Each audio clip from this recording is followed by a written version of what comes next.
You remember the story about the KHIDR? Yeah. Yeah? Okay. Now we're going to have another one here. It looked like the Muslim people love the KHIDR very much. Many stories about him. Yesterday we talked about why we have to hide. Remember, huh? Okay. Yes. So maybe the KHIDR, he's a real dervish, so he wants to hide all the time. So we don't see him often. He's just a spirit, like an invisible helper. Yeah? But I don't know why he's green color.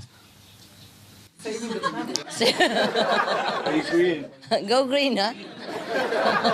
Go green, ever seen already? Like Milarepa. Huh? If I remember, Master Milarepa eating so much. Green, Green, no? probably, But this guy is not physical. He probably want to remind you to go green. Yeah. Be veg, go green. Yeah. Good idea. Good idea. So the Muslim people has been going green, huh? Before we even talk about it. It's always fashionable, eh? Actually, I should wear green all the time, no? But at least I have some word here, be veg, go green. Yeah? Save the? Okay, good. We are still saving it. We're trying. We try our best. Okay. We talk about the Sufism, remember? Yeah. Yes, and the Sufism is one of probably the revived Muslim at that time. We already talked about why in many different religions they have different denomination, remember? Yes. Yes. So Sufism is also one of the denomination for Islam. Perhaps later on they have to change the name, the title. In the Sufism tradition, there was a master called Ibrahim ben Adam. He was a master of Sufism at that time. Maybe enlightened, looked like, yes. Otherwise, they wouldn't have called him a master. And he sat in the forest. There was a clearing in the forest, and he was sitting there, contemplating on God, on Allah, yes. And then he saw two dervishes coming toward him where he was sitting. He welcomed them, and they talked of spiritual matters until evening came. When the night fell, Ibrahim invited the travelers to be his guests, at dinner. Immediately, of course, they accepted. What do you think? Would you accept it? Huh? Yeah. Is there anything else to eat there? Berries. Okay. A table was laid with the finest food appear before their eyes. Wow. Isn't that nice? Let's see where from. So, one of the travelers asked Ibrahim, how long have you been a dervish? Because this kind of miracle, yeah, must have been a long time practitioner. That's what they think. So Ibrahim said, 2 years. So one of the men said, oh, how come? I have been following the Sufi path for nearly 3 decades, and I have no such capability that you have shown us today, like you have manifested a banquet like this to us. He said he'd been practicing for 30 years, and he has not the capacity like this. Ibrahim kept quiet. So when the food was almost finished, a stranger in a green robe entered, the glade. He sat down and shared some of the leftover food with them. All of them present realized inside that this is the KHIDR. They all realized at that time that this green man probably glowing a little bit. Or just go in this forest and wear green like that. That must be the KHIDR. What else? So they realized that. So they waited for him to impart some wisdom of the truth to them. But when he was living, the KHIDR said to them, you two dervishes and Sufis are the same, okay? The people who follow Sufism, they are dervishes. Yeah, either they say that, or Sufi's master, or Sufi's follower. Same, okay? You two dervishes wonder about Ibrahim. But what have you renounced in order to follow the dervish path? Remember they asked Ibrahim, how long have you been a dervish? Practicing, yeah. So he said 2 years. So now the green man, I make it short, okay? KR, yeah? The first and the last. The KR said to them, you've been wondering about Ibrahim, but you must know there is a big difference between you and Ibrahim. What difference? The two of you only give up the expectation of security and a very ordinary life. Now Ibrahim ben Adam, otherwise was a mighty king, and he threw away the sovereignty of the Sultan of Balkh to become a Sufi. See, he renounced a lot, and the other two renounced almost nothing. This is why he is far ahead of you. During your 30 years, 2, you have gained satisfactions through renunciation itself. This has been your payment, but he has always abstained from claiming any payment for his sacrifice. The man in green. After saying that, he disappeared. Wow. So, there's no hope for any of us here, you know? Because we were neither king nor queen nor any royalty.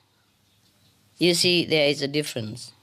There were same actions, but the outcome is different. Why is that?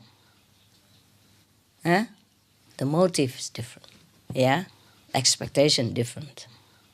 Why does he say that you two gave up only the expectation of security and an ordinary life? What did he mean by that? Job, family, friends, relatives. If they even had a job. If he even have a family, yeah? If they even have any friends or relatives. Some don't have any, yeah? Or some relatives don't want a friend run away, yeah? And the employer always kick them out. Okay. Now, suppose they even have job, yeah? Family, friends. Then the KR, the spirit of Sufism, meant that they only give up very little. It's not much anyway. He said you just give up the expectation of security. That means that you may expect that you have security through job, through friends, help, or family support. But you expect only. That doesn't mean you guarantee you will have it. Because you see some people have a job, but suddenly they don't have job. And they have house, suddenly they become homeless. It depends on how luck turn on you, huh? Sometimes you lost your job, then you lost your house, and then your wife also gone. Yeah. Of course, where does she stay with you, huh? Mostly it's like that. And friends also say sayonara, eh? Normally.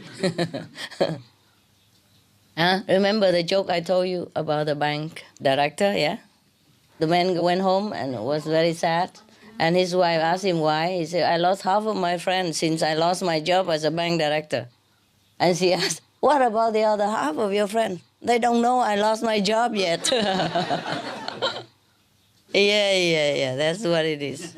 So when he say you just gave up the expectations of security and an ordinary life, he meant even as you say that you renounce something, but it's not much that you have renounced. So when we are in the world, we expect, that, okay, we get a job, yeah, and then we have a good wife, and have a good family. We expect everybody grow up, dreaming that you're going to have that. It's normal. Expect, but nevertheless, not always get, right? Not always get. Therefore, many people don't have job or family broken, everything happen, yeah? So what he meant is, You just give up a very uncertainty, hope of a secure, comfortable, and good life only. You just give up that hope only. Yeah, you renounce the world. But the world might have renounced you.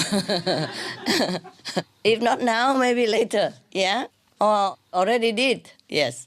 So it's not much that you say you renounce. And nevertheless, for such a little thing that you gave up, you are proud of yourself, feeling you are monks this, monks that. The dervishes means the monk of the order of the Sufis, the official monk, yeah? So they were proud that they have renounced everything. And they think that is like a reward to them already. They are very satisfied that they are the monks, you know, in appearance. Like, okay, they are something, yeah. They dare to renounce the world. They did not attach to the family that they don't have. They didn't care about the money that they did not earn.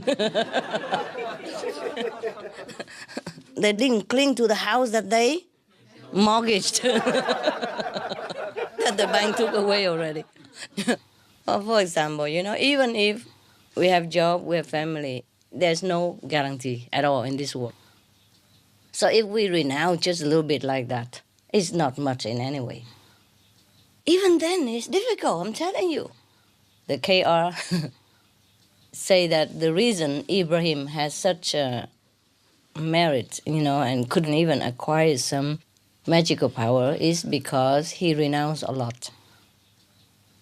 He truly renounced in the whole sense of the word, that renouncing, yeah. Because, you know, to be a king is powerful, no? And you have servants, yeah? You have many wives. In the old time, all the kings have many wives, you know? So for that reason, Ibrahim, the master, has more merit than these two. Is it fair that we judge somebody by the amount of possession that he throw away? No. Is it fair? No. No, is it? No, huh? No. Probably the KHIDR were looking through their heart, you see? That's why he said also that for 30 years as well, you have gained satisfactions through the renunciation itself. They took the mean for the end, you see? They think they renounce the world and that is already great. So they took too much pride in it. And that's why it's nothing. It's just ego, pure ego. Because in any country or in any period of human race, if you are monks or nuns, people respect you in any way, yeah? They bow to you, they give you whatever they have, you know, always hospitable to you whenever you pass by their house. Or not all, but at least the one that belong to your denomination. Yes. So people give them so much privilege. So the monks and the nuns would be very difficult to keep their ego in check. This is the most difficult to renounce, the ego. Therefore, these two guys, although they renounce everything that they have, if they had any at all, they still cannot renounce the ego. Because everybody thinking, oh, they are monks, they are renunciates, they are dervish, you know, they are holy. Yeah, they must be holy because they could renounce everything that a man cling dear to, you know. Even if he doesn't have anything, he still can hope to have something. Even, right? And even if he didn't have any wife and children, he still can dream about it, you know? Maybe one day he have.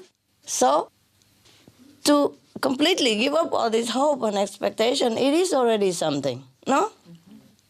How many people can do that? Therefore, they are revered and admired, worshipped by householders who are still thinking that they're clinging to their possession and families and affection and so on and so forth. Therefore, everywhere they go, you know, they get the royal treatment.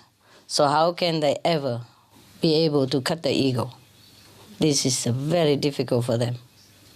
I'm telling you all this to say to you also that heaven is also not fair. The Lord of Karma is not fair. You see?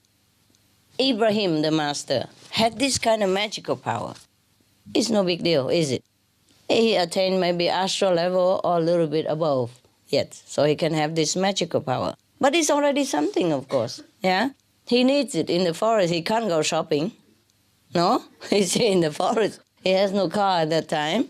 So it's good that maybe heaven reward him with this magical power so he can transform things into food, yeah? Maybe he doesn't do that every day. Maybe he does it only when he have guests to treat them, you know?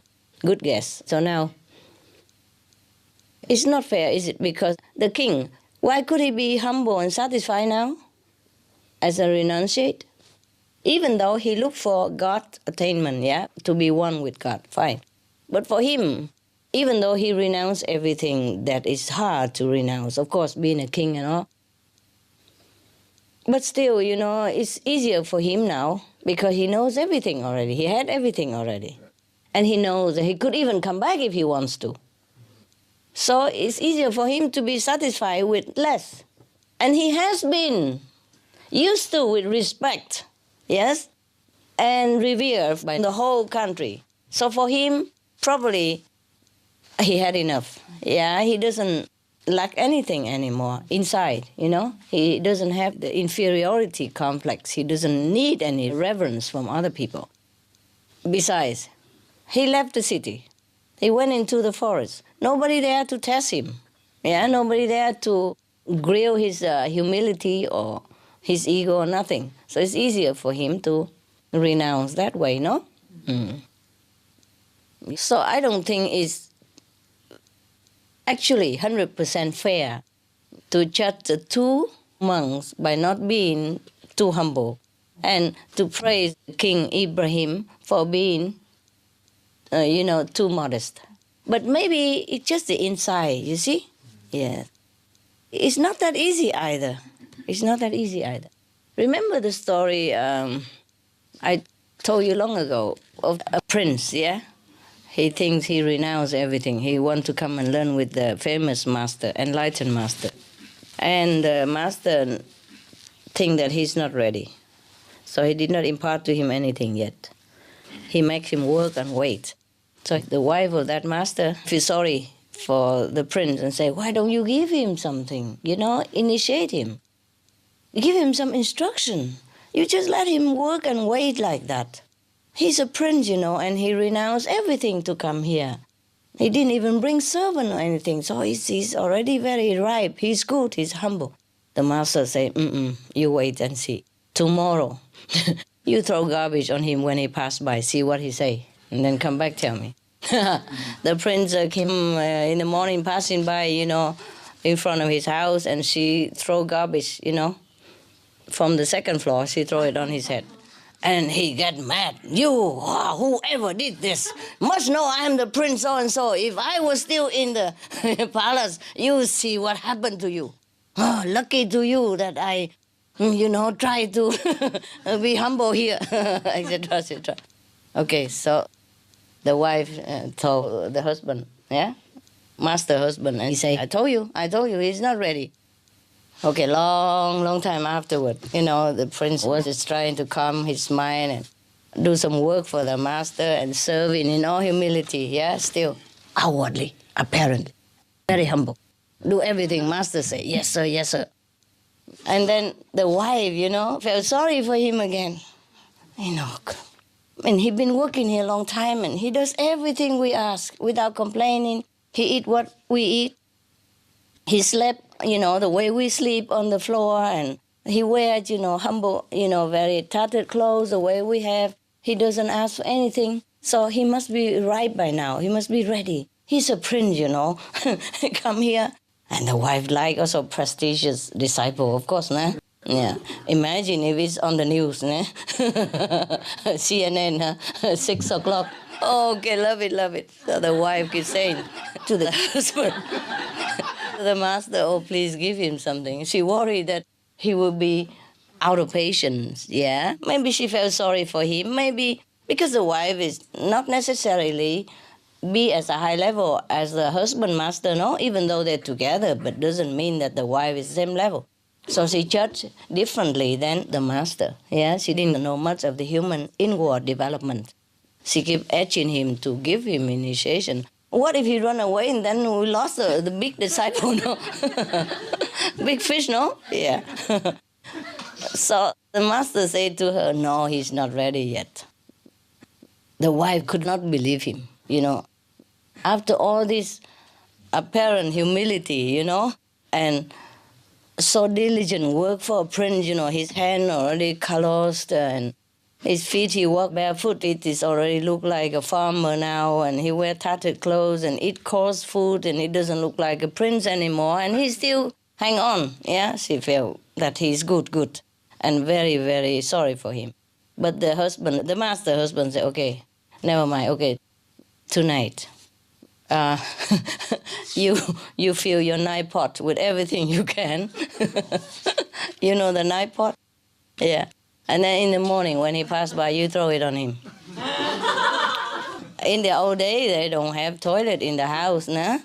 They they empty everything at night in the night pot, no? And going out at night is dark when there's, you know, they live in a primitive area, maybe it's a tiger jungle or something.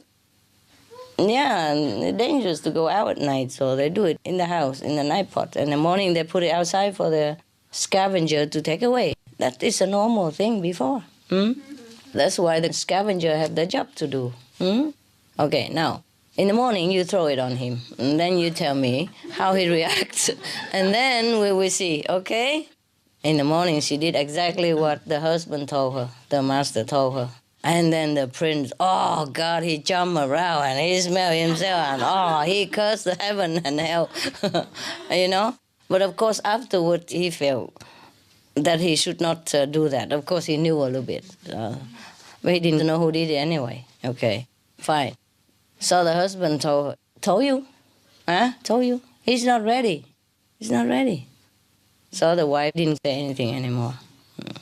Until long after, maybe then one day, he will impart initiation to that prince. Yeah, the story did not say anything anymore. Probably say it, but okay, we understand, right? We don't need to know exact end, okay? Yes. Similar to Milarepa, yes, because not only he's eager for initiation, but he knows too much magical power. He feels very powerful. So for him to wait for initiation and working hard like that and had nothing, he feel kind of degrading and unfair treatment. That's what it is. So this prince is the same, huh? He felt like he renounced the whole kingdom, huh? Yeah, because he will become king later, you know. Even if he come back to the kingdom, for a prince to go there barefooted and eat the coarse food and sleep on the floor, you know, the way poor people do and work like a poor person, you know, for the master so long, he felt like he has not been treated well. You see, that is the problem with the ego. When we do something, we feel like we're entitled for reward. And that's why he didn't get it. Milarepa also felt that way, so that's why he didn't get it for a long, long time. Even if he cheated, he went and said to the chief disciple somewhere else to give him initiation. He got nothing, no experience, because he wasn't sincere enough. So it's probably, in this book, it's not the judgment about the two people, the two group of people action, the king and the two commoners, but it's probably more inside of them, you see? Because these two, the KR, knew their inside out, that they had been too satisfied with the great act of renunciation. So they did not progress in their spiritual practice. Okay, this magical power, it doesn't mean anything much. It's probably just a story to illustrate the attainment of the king in comparison to the attainment of the two dervish, the two renunciates. Yeah, it's just the outward symbolism of the inner attainment. It's not like in Sufism they encourage or glorify magical power. Yeah, it's just symbolic, yes. So everything we do, we have to do with the utmost sincerity and egolessness. Otherwise, we mess up more than we help. Even two actions look the same. It's not the same. The king also renounced the world. The two of them also renounced the world. But it's not really talking about materialistic possession here. They're talking more about the inside. You see, because it says that you are satisfied with your renunciation itself, proud of it. You see? Therefore, once you set your ego at some certain point of your spiritual practice, then you stop right there. You will never go anywhere. But the problem is we don't recognize our ego. If we do recognize it, then we can cut it off. But it's very difficult. We don't even know we are proud. We don't even know we have ego. For other people, maybe as plain as the nose in front of your face. It's just for yourself, it's not that clear. At home, it's the same. At home, it's the same. Ego is ego, no matter if you're a man or woman. It will work the same on you. Now you know, huh? Ego is the worst enemy of humankind. It makes so much trouble, cause so many war, cause so much hatred, discord around the world. It's all the ego does it, nobody else. Okay? So if we can check our ego and keep it under control, then the world will be peaceful. Never mind sitting there and praying for world peace. Don't need to pray. Just check your ego and everything will be peaceful. Yeah? Peace begins in the house, you know? But many houses don't have peace. That's why world peace is difficult. The atmosphere has to be one of peace, you see? And it should start in here also. But that is not that easy, is it, huh? No, it's not, you see? Because it's one thing that he knows better, even better than the master.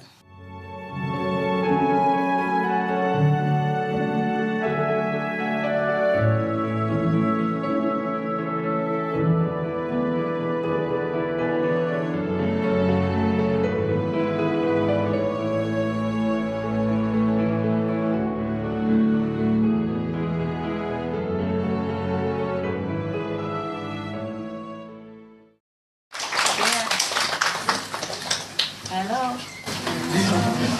How are you guys? Good, yeah? Yes. Good food? Yes. Here, Benny, up here. Here. you can see yourself. Okay. Up. Oh, wow. Yeah. It begs to come with today. Everybody loves you, Benny. Look at that. Stay here, okay? Yeah, help me do some work. All right, good boy. Okay, bedtime story, huh? Okay, good. There were 4 dervish monks. They met each other. You know, the Muslim dervish tradition. They met each other and they decided they are going all over every corners of the world to search for some magic, you know, some stuff, some object or something, so that they can use it to help humankind. Yes. They think that they have studied everything that they should have studied. And they think if they get this thing also together to combine with their knowledge, then they will be able to serve the people the best way. So they arranged that everybody should go in different direction, and then they will meet each other, you know, maybe 2 decades later. Wow, if they're still alive, these people are very, very optimistic, huh? Well, after 2 decades plus, they met each other again at the appointed area where they have probably parted before. And the first guy from the 4 have brought with him from very far away from the northern area of the earth a magical staff. Oh, like this one, maybe. Yeah, this is a magical staff. Yeah, I want to show you, prove it to you. Look at that. You see? Now I did the staff. And when I say Om something, it comes Om. Look at that. See? See that? Very magical stuff. Huh? This one has a very big magical property. Namely, if it's too hot, it will make me cool. When it's raining, it may keep me dry. Can you imagine anything more magic than that? Huh? Any better magic? No. This is a very magical stuff that I have here, and I'm going to keep it. I won't give it to you. Huh? But I tell you where to get them. Huh? In the shop, anywhere, 7-Eleven, 24/7, or 7-Up. Okay? So now you know I have magical power. Huh? All these years you have been suspected all along that I truly have some magical power. Now finally you saw it with your own eyes. Okay, tell everybody. Normally I hide my magical power, but it's a new year, I'm generous. I let you all see it, black and white, now you know. Right. Not only I have magical power, I could even tell you where to get them. Huh? Wow, luckily I have a staff there. I did not know I would need it. You see, outside is dark, and I walk with Benny under my feet, so I need the staff in case it's more stable. 3 feet are better than 1, right? Remember the story I told you about the elephant? The joke, The kindergarten kid come home very excited and happy. Said, Mom, I won the first prize in the school today for correct answer. So mother says, oh, what was it, the question? He said, the teacher asked, how many feet does the elephant have? I say 3. So the mother said, 3? Then how could you ever get the prize? Yeah, the kid said, but I came with the most correct answer. The other one maybe 2 or 7 or 8 or 10, yeah? So he's the most correct one. So the first one brought with him the magical stuff, similar to the one that I have just demonstrated to you. Maybe a little better, maybe cheaper. Yeah, cheaper in price, but have more magical power than mine. The staff is very special. Anyone who rode upon it could reach his destination immediately. Wow, that's a very good instrument. I wish I have one. I can exchange this one for that one willingly, yeah? And give him some also blessed candies, to make up the differences, yes. So now, the second monk, this dervish tradition in Muslim, they have rank, like in Buddhist, they have like the most venerable and then the reverend, yeah? Thượng tọa đại đức, and in Christian they also have, number 1 is a pope, we all know, and then cardinal, yes, and then archbishop, and then bishop, etc. So the second one brought with him the magical hood. Whoever put it over his head could immediately change his appearance to resemble anyone in existence. Wow. So this hood is a very special hood.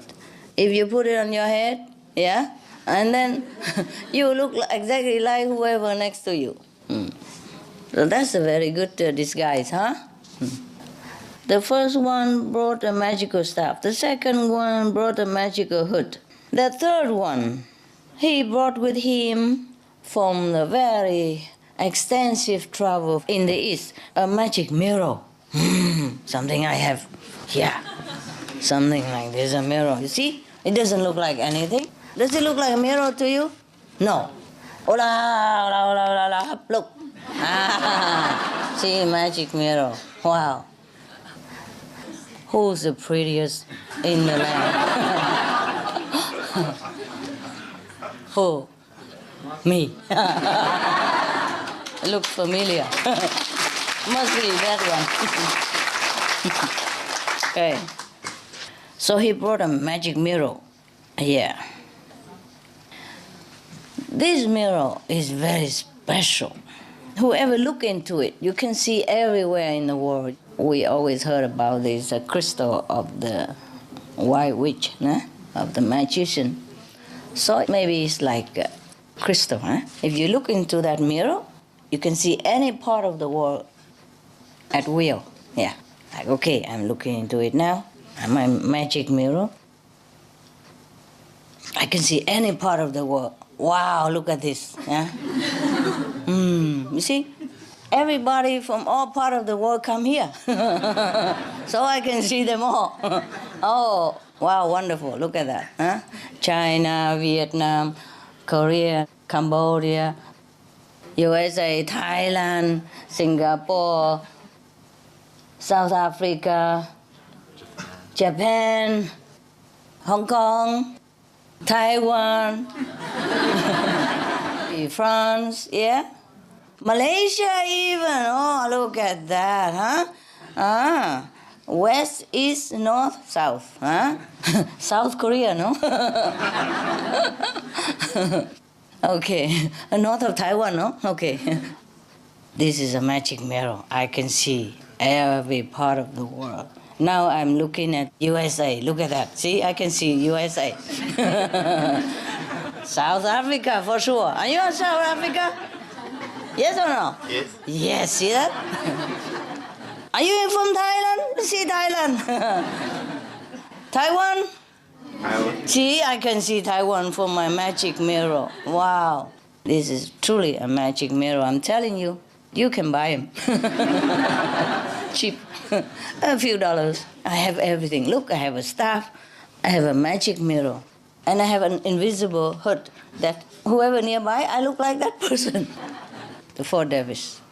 He brought with him from the very far end of the southern sphere of the earth a magical cup. Yeah, look at that. I even have this magical cup. Wow, this one is more magical. Let's see what the cup does. Oh, any disease could be healed by this magical cup. Maybe not this one, the one in the book. Okay, let's see if this one can heal any disease. Maybe some of the disease.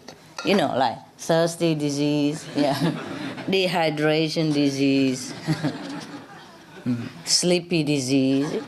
If you put in it, and you won't feel sleepy and tired anymore, huh? Oh, wow, that's wonderful. And if you put any medicine in it, if you're coughing, you put cough medicine in and you drink it, then you have no more cough, right? This is also a kind of magic cup. It keeps the hot thing hot and the cold thing cold. Now, wow, I also have magical cup. Let's see what they all do with all these things. Check it out. If I'm healed of any disease first, okay? Cheers. Some kind of liquid. A little sweet. And it's warm. I don't know since when it's been here, but it's been kept warm. So it's a magic cup. How long it's been here? Must be maybe many hours already, right? See? So I have also a magical cup. If you keep here a few hours, it's still warm. Okay? So it's magical. Normal cup, it won't keep warm that long, right? Huh? So this is a magical cup for sure. You keep it because it's magical. You know, this kind, they're lining something inside. The shining stuff. They're lining with glass, yeah? So it preserves the heat, yeah? Reflecting the heat with each other all the time. So it keep warm. You keep cold thing cold and keep warm things warm. So you put ice cream and coffee together in there, it'll be okay. I keep cold things cold and warm things warm. All right, so now the four dervish, they are now very, confident with all these magical equipments. So first of all, they look into the mirror to see where the source of water of life. So they can go and find it first, so that they can live long enough to use other magical instruments. Yes. The source of water of life, you know where to find? Anybody know? Yes. Here where? With you, Master. Here, in yourself. I have it, you have it. Yeah? We all have it. We can find it more or we can find it less. It depends on how much obstruction that we encounter from the mind. Too much obstruction from the mind make us slow and delay our progress. Yeah, sit there and thinking, oh, how I'm going to find money tomorrow. More money than today. Yes. And how am I going to make my girlfriend loves me more than yesterday? Yeah, etc., etc. These are okay. These are fun things to think about. But there are also other things that is not too much fun. Like it makes us so much trouble. Sorrow, pain, suffering, separation, worry. Yeah, everything that in this world really try to pull us down and make us so exhausted. Thinking of the solution that sometimes we cannot even concentrate to find the source of water of life. But finding we must. Otherwise, not only we cannot solve the problem, we will be suffering more.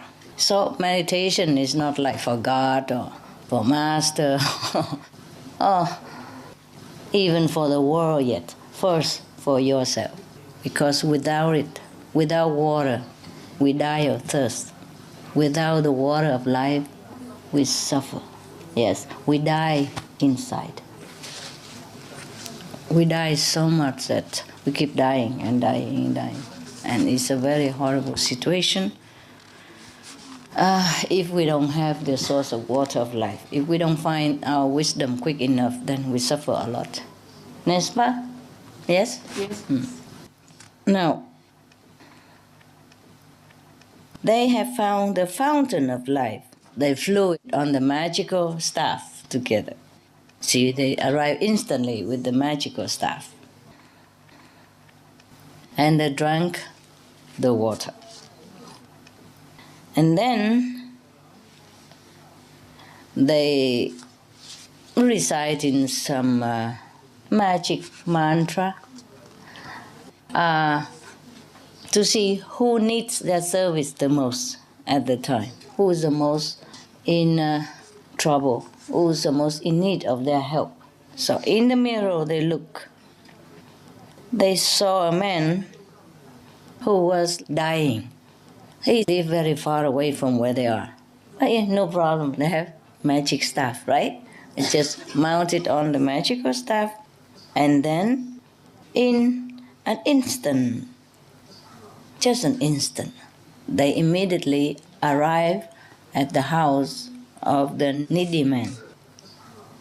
The man opened the door, but it's not the sick man, yeah? And the four Muslim dervish said to his doorkeeper, we are magical, famous healers.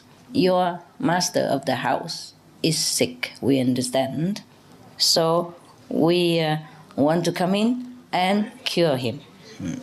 Of course, the master of the house heard that. So he invited them in.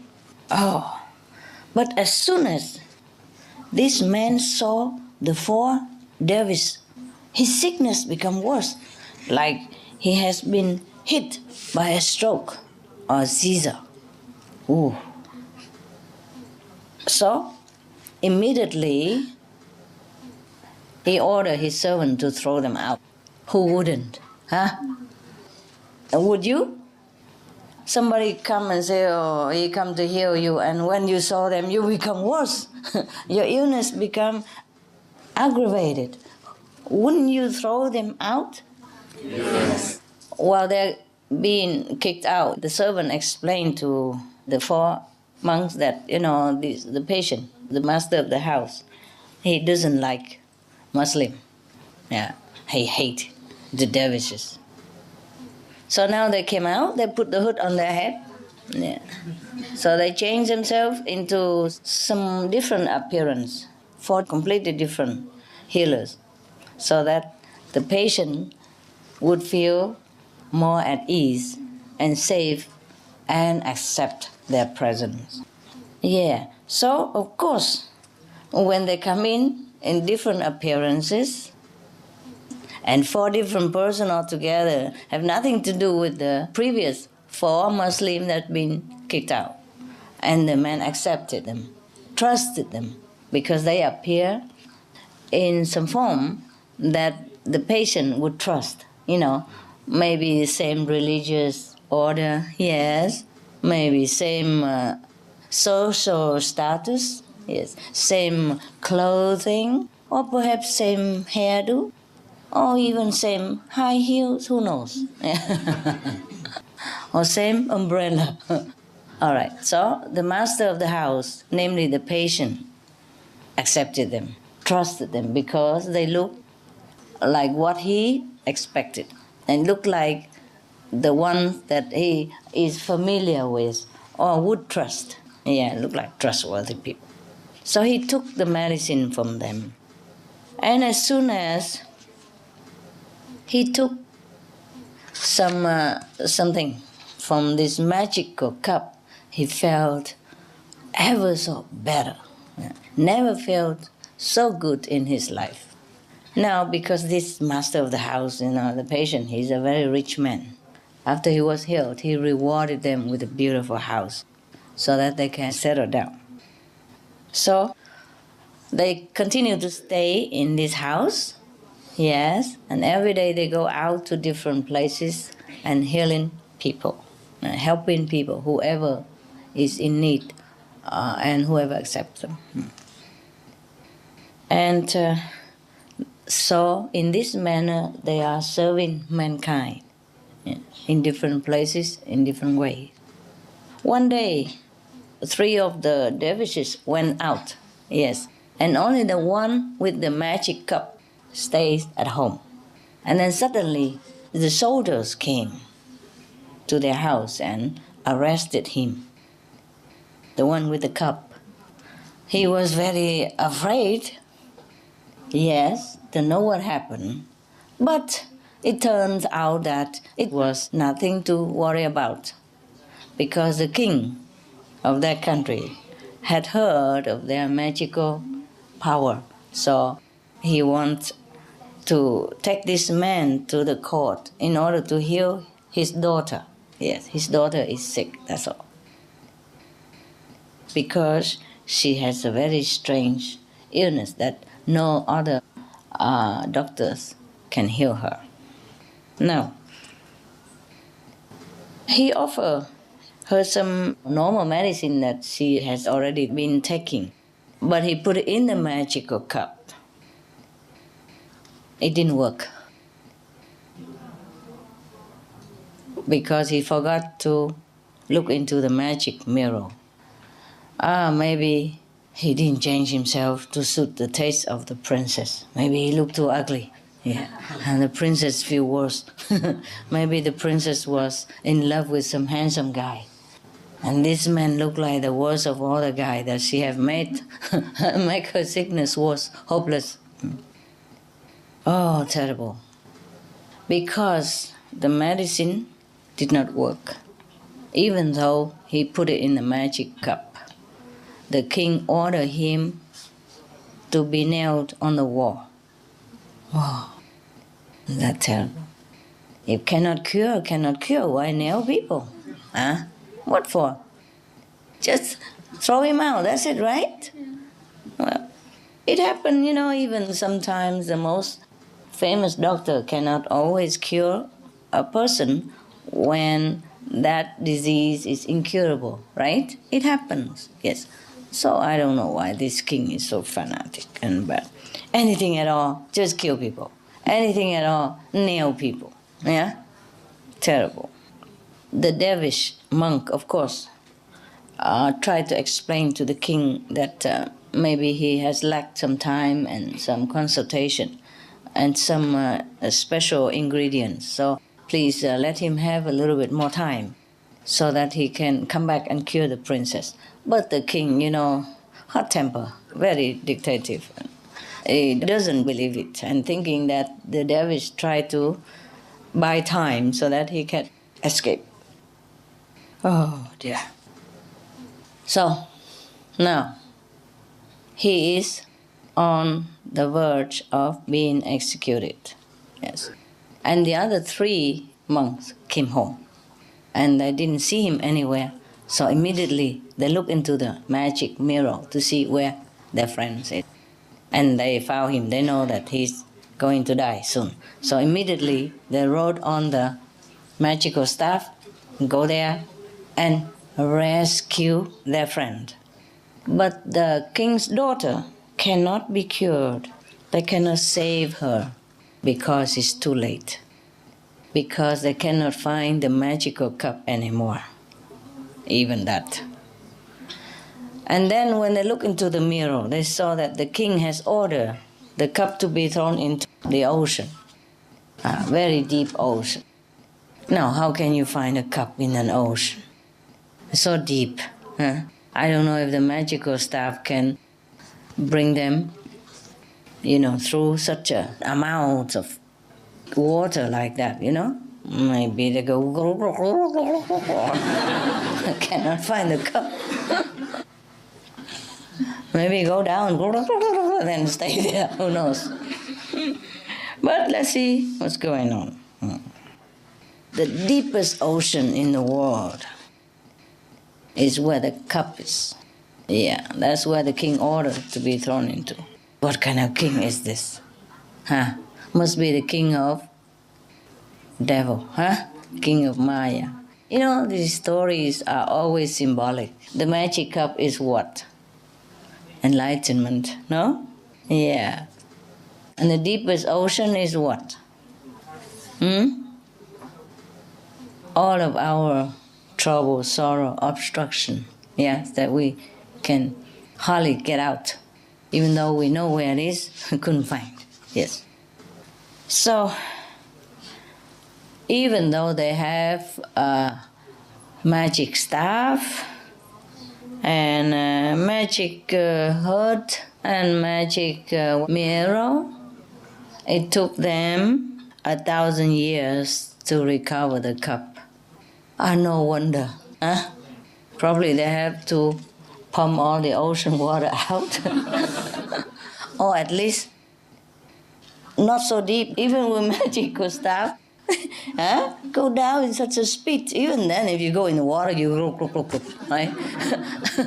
It's so deep like that, It's not like you swim on the surface even. If it's on the surface, you can swim. However long it takes you, you can float, you can swim, and you're okay. But if you have to dive into deep ocean like that, in the old time they don't have any instrument like now, I'm sure they look all the way down. Not to talk about look all the way up as well. When somebody throws something in the ocean, it doesn't just stay like that and may be easy for you to find, no? Probably by the weight of it, it will sink into the depth of the mud or the sand, or maybe it's stuck in some cavern in the ocean, between the corals and between the octopus tentacles or whatever, or maybe the octopus was holding it. Yeah, and it's very difficult to get it from the octopus because they just sucked into the cup. No, you know that. Okay. Well, I just imagine all kind of thing could happen. In the deepest depth of the ocean, everything could happen, right? Yeah. So, see that? Thousands of years. After they had the bad experience with the princess, they made it a practice to do things more secretly. Whatever they do, they will make it look very logical, like a simple medical method or something like that. Logical, explicable way. Like if they use a cup, they would probably put some, aspirin or something in it and say, you see this medicine? Yeah, it's been known to cure so and so sickness, yeah, including headache. So if you take this, after a few hours, you will be better. Yeah. So everybody believe, of course the medicine is good, yeah? Do you understand the story? Understood. Good boy, good girl. Now, you see, this is just a parable, like Jesus often told stories to make example, to make a symbol of the point that he wanted to drive home. The cup is like the enlightenment, yes? Difficult to find, yes. Although you know where it is, it's not like you don't know, and it's obvious, yeah? But it's difficult to find. Where there are obstructions, the social preconceived idea about what enlightenment should be, established orders, maybe of religious belief, maybe of tradition, maybe of anything. Isn't that a pity? What is so obvious to us, we can see it with a magical mirror, for many people, is something so mysterious, so inaccessible, so impossible. There's nothing really.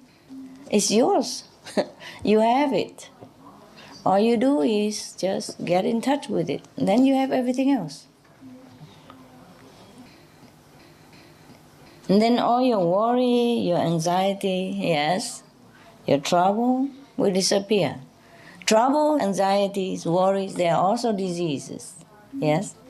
And sometimes, because of worry, anxieties, it manifested into the physical body. It becomes a real, physical disease. It begins first in the mind, yeah? Somewhere in our thought, in our pattern of thinking.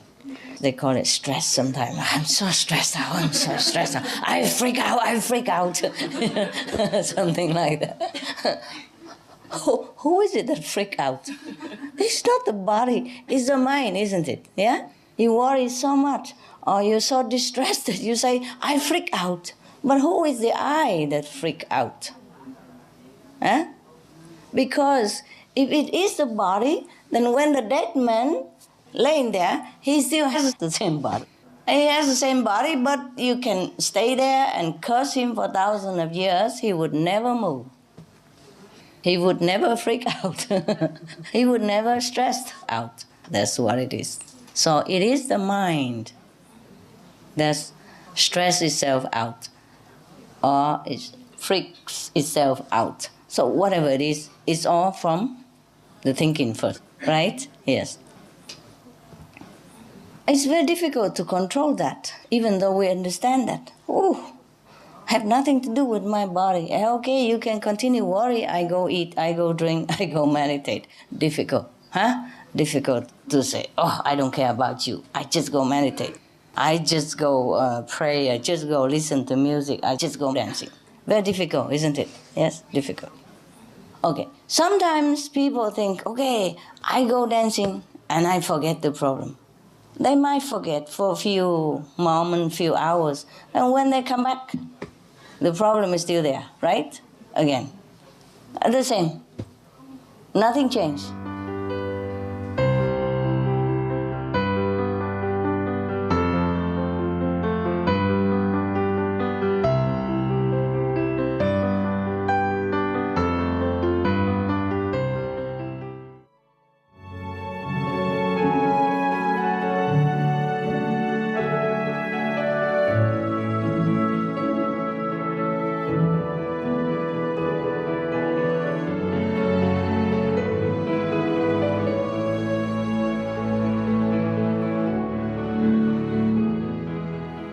I read you some story. The story of a world champion. The guy is a number one, champion, world champion. Long time ago. There was a guy. He has a lot of special talent. Yes. He is very diligent in learning. Yes. He's good with his hands. Yeah. And he's diligent. Therefore, anything he can learn. He learn fast, and he does it good. When he's only at the tender age of 20 years old, he was already famous as the most talented artisan. So he became very, very arrogant. Yes. And therefore, he decided that he's going to learn more and more of this other skill so that nobody can compete with him. Thus, he became even greater and greater and more famous. Yes. So he packed his tent, with his steel cup. You know, the one that you use for Meli in the retreat. Yeah. And then he went all over the place to try to learn different skill and different art, of different trade. Not just in this country, but he went all over the world. Every country, every nation, every little corner, every village. If he heard of someone who was skillful in some special craft, then he would go there and try to learn it. Because he's very diligent and he has the motivation to be a world champion in craftsmanship. So he learned very fast. He has the talent also to learn fast. Once you are used to with something, it's easier to learn other things sometimes. Like if you already know English, it's easier to learn maybe French or Spanish, other similar European language. Okay. Not only he learned fast and master the art that he studied with anyone, but he even exceed them in a higher level, like whatever he learned from them, he became even better than the teacher. Yes. And not only he learned about the craft, handcraft and all that. Before we only have handcraft, we didn't have machine. Anyway, he's famous for a good handicraft person, and in any art at all. Because handcraft, there are many things, like lamp, or you have woodcraft, carving, sculpturing, yes. All kind of things he can do. He learned all and he exceeds them all. He's the best. Not only that, he even knows feng shui, Yes. He even knows how to cook. Yes. He learned all the cooking, and maybe now and again he show off on the Supreme Master television. You never know. Check it out. Check it out, his website. He knows even singing. Playing musical instruments and all that. So he's excellent in all fields. He could even play Chinese chess. And he could also play cards, like blackjack, whatever you call it, white jack and yellow jack. All kind of jacks he can play. So he really knew many things, yes. Now he feels more and more great about himself. So he decided that, okay, he's going to go all over the world to have competition. Yes, to show off his talent, to see who can ever win him at all. He's sure nobody can, because he has learned with the best masters of all arts. And he exceeds even the masters. So who can even defeat him? Oh, wonderful. So he make a journey now. He wants to have his name carved in the tablet of history. Yeah. So he doesn't want people to forget him. I am so and so, I lived 100,000 years ago. What's the use of doing that? Tell me. Any of you want to leave your name on the tombstone of history? No, huh? When you're dead, you are dead. When you're dead, you are dead, right? Correct. Thank you. Possible that when you're dead, you're still alive somehow? So, who is there to look at your name? Even if your name is carved on the greatest tombstone in the whole world, and when you're dead, can you read it? No. Maybe you can. Who knows? You're not dead yet. You don't know. Almost everyone like to leave his or her name, into the history, to the record. I don't know what for. Suppose we can eat it, then it's not too bad. Or suppose we can spend it in some way. Suppose we can keep it always in our body and our mind that we know it after we die, then it would be not too bad. Maybe we could know it after we die. There are ghost stories, A love story, but ghost story also. So maybe the ghost, the deceased, after they die, they probably go back to their tombstone to have a look at their own name and, how people revere them. Possible, eh? Possible that you will derive some pleasure after you die, if your name is on the wall somewhere. If we have not died, we don't know yet, huh? Well, we do know, right? But because when we die, we don't stay around on the planet, that's why. Every day you die, but you go somewhere else, huh? You go up to the higher level. So you probably don't know the pleasure of the guy who leaves his name on a tombstone and who hang around on the planet as a ghost. Okay, would you prefer that? Or having no name and just go straight to heaven? Yeah, that's better. Second option, eh? Much better. Much better. That's right. So, he wants to be world champion of everything. So now, one time he passed by a neighboring country, and then he saw in the crowded street of a big city, there was a man. That's a man. That was a guy. That was a guy in the middle of the crowd, in the middle of the big city.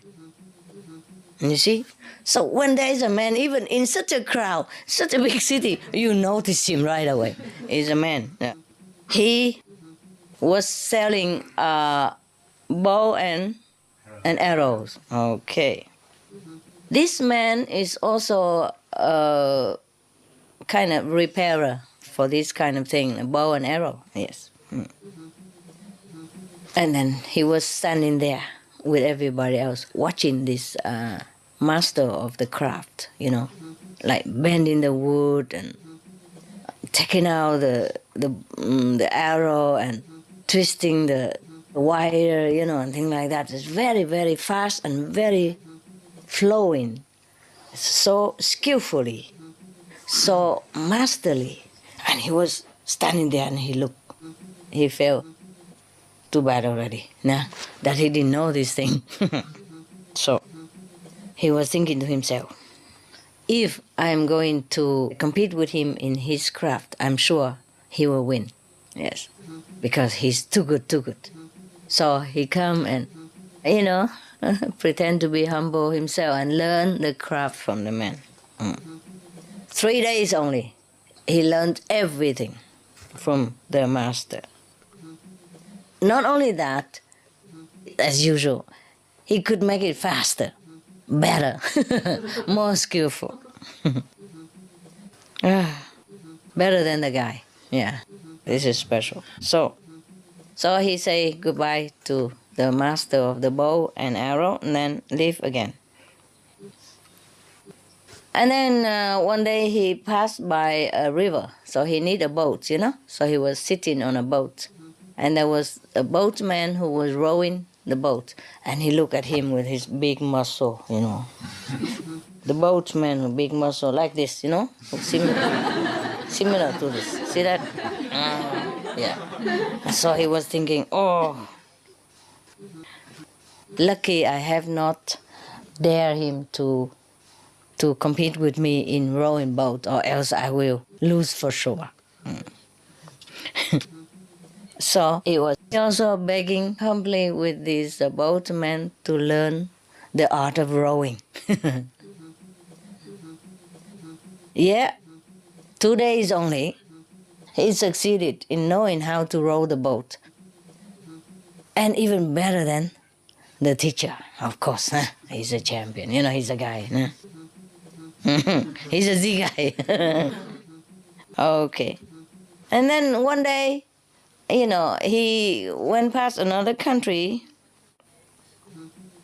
and he saw a beautiful palace, the royal palace, with so much splendor and artistic carving and all kind of fantastic detail that he has not seen anywhere else.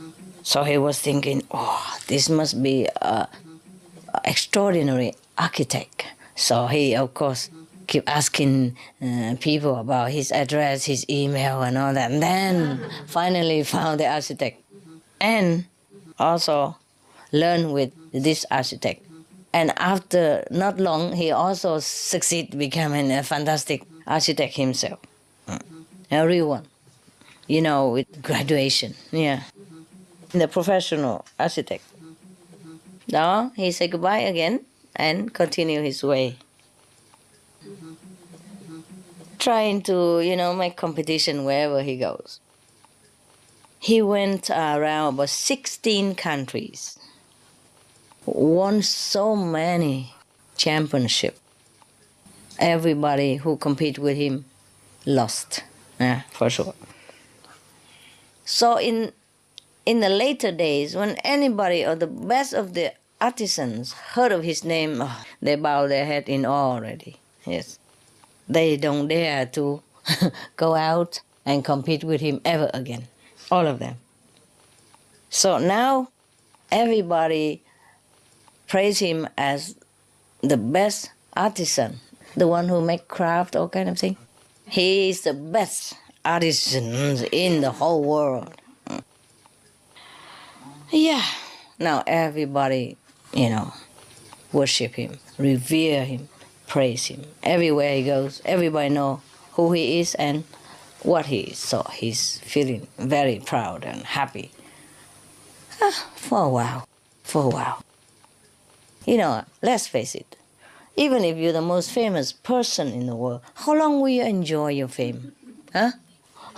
How long will you satisfy yourself with this kind of grandeur, hey? You can't eat it all day, no? Breakfast, lunch, and dinner. Even the best food in the world, if you keep eating it every day, you also feel fed up, no? Right. So therefore, this guy is the same. After enjoying this glory for a while, he became a little bored. He felt a little lost, you know, lonely, because nobody could match him. Oh, that's a terrible feeling. You are alone in the world, like you're on top of the mountain, all by yourself. Ooh. Wouldn't it be nice? Yeah, many of us would like that, no? You always complain to me, oh, Master, I like to go in the Himalaya, sit in a cave somewhere and meditate. Yes, because I'm so bothered by family, you know, friends, job, trouble, tax, you know, bills and all kind of things. I'm fed up. I like to be alone in the Himalaya. Yeah, not long either, you know. Yeah, you feel also bored alone there. Maybe not. Truly it's nice to be alone. Have you felt that way sometimes when you have a chance to be alone? Yeah. Wonderful, huh? Yeah, talking about it. I know it well. The niceness of being alone, of solitude. the mental tranquility, no bothering, no worry. That's the nicest thing you can have in the whole world. You could be alone and do what you want. Yeah. Not just meditation, but just be alone. Then the mind's more calm, all the people's ideas, questions, demands, not dancing in front of your nose anymore. And you just calm down and you just be yourself. Yeah. You can see yourself clearer, better. Yes. And sometimes better idea comes out. But the thing is, better ideas come out, we better go and use it to serve the world. That's why we come out. Or else, it's nicer to be alone, chewing over your ideas. So, he was very lonely. And then the Buddha know about him. Now, there comes the Buddha in his life now.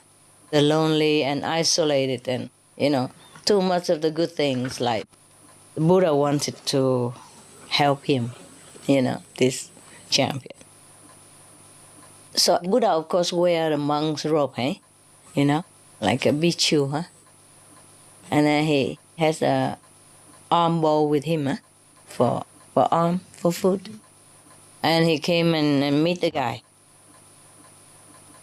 The man was very kind of surprised, like a little bit perplexed, because wherever he went before, up to now, nobody was Buddhist.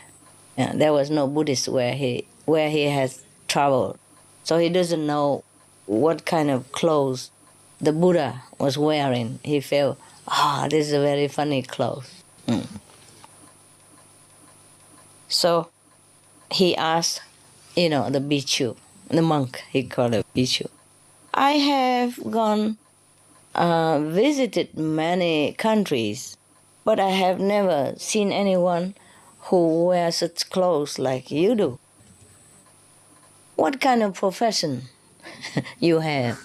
If your craft, anything different from other craftsmen or other artisan or not?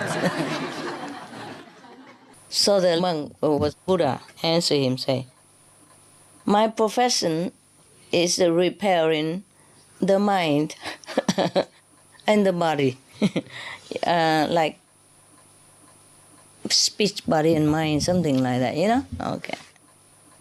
The guy has never heard of such a profession, So of course he asked, how you do that? With what kind of instrument? Like, okay, if you carve the wood, you have to use a carving knife.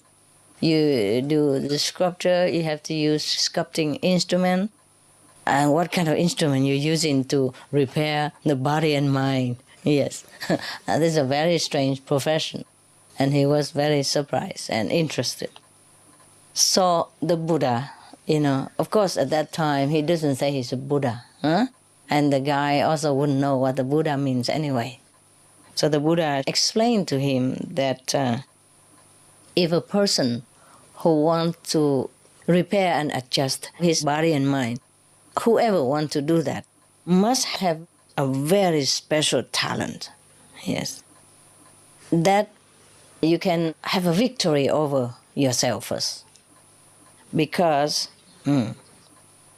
if you have not had victory over your own self, then you're not a champion yet. You're not great yet. Yes.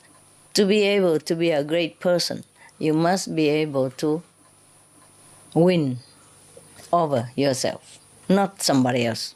Oh, this guy has never heard of this before. He said, oh.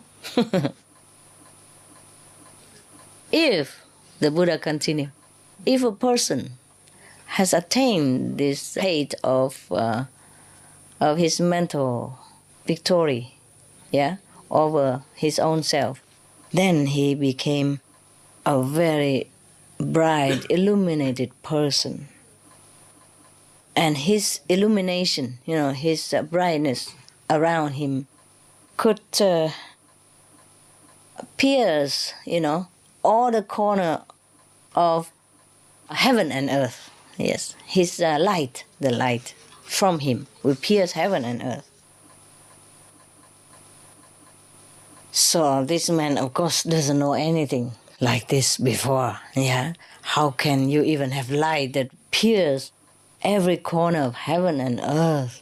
Wow, this must be a very special artisan. Okay, so the all-star world champion was very interested and very happy. So he, of course, begged him to teach him all this craft, how to repair and adjust your body and mind. So, of course, Buddha taught him the 6 perfection in the Diamond Sutra. Something like 布施哈、持戒哈、忍辱哈、精进、禅定、聚会. Yeah, do charity, good deed, keep the precepts, diligent in your practice, patient, endurance, meditation, yes. And then wisdom, etc., etc. There's a lot of things that he have here also, tons of stuff that the Buddha taught him. The Buddha further told him that only the one who can have victory over himself could be truly liberated. Yes. Even if you are very, very good in any craft at all, this is only for earning a living.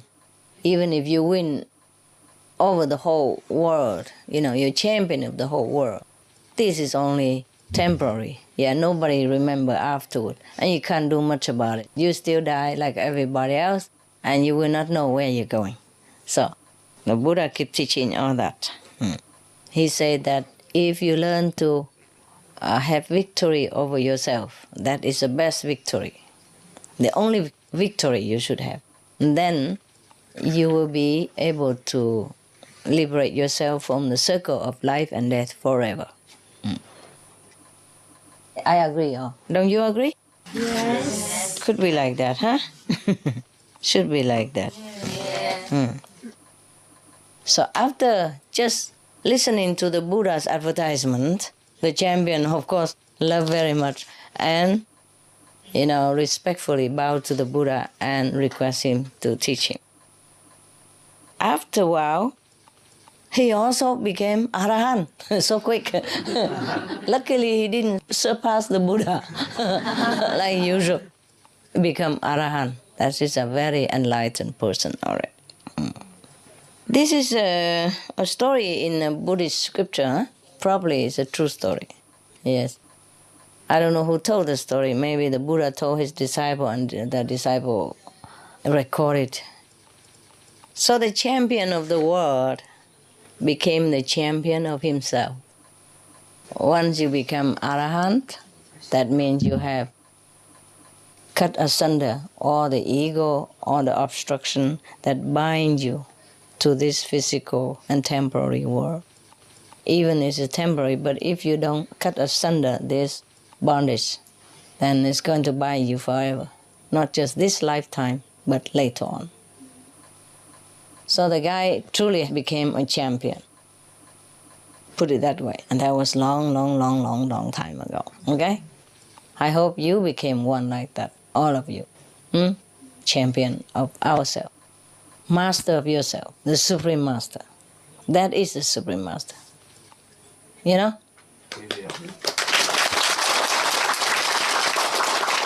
Okay. So, it's no big deal to become a champion of any kind, even boxing champion or karate champion, anything champion.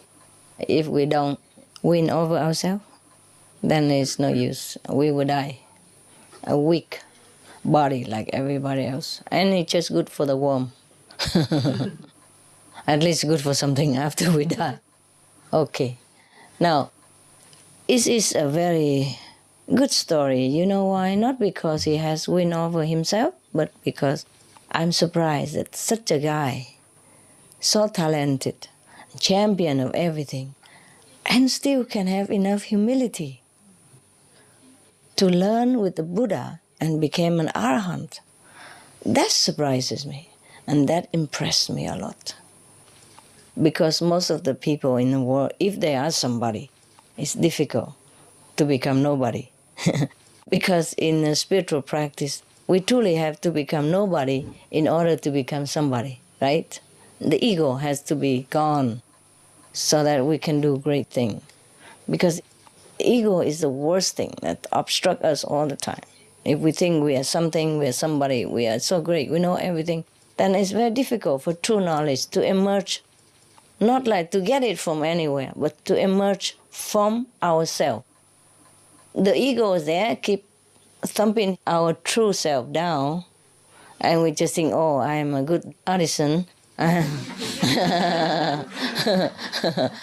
a good jeweler, yeah, I'm a good shooter, I'm a good lawyer, I'm a good doctor, I am so and so and so.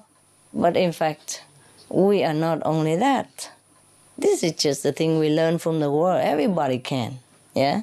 Everybody can. If we're diligent and with a little sharp attention, we can learn to master any art in the world that can be learned, you see? But we are not even the need. We don't even need to learn. We are not the mind, we're not the brain that's learning. After we die, even if we lay there, full brain, full body, and we don't function. So the guy who keep the body function, that is the real guy. That is the true self, and that knows everything without learning, without needing of any craftsmanship, any study, or any practice.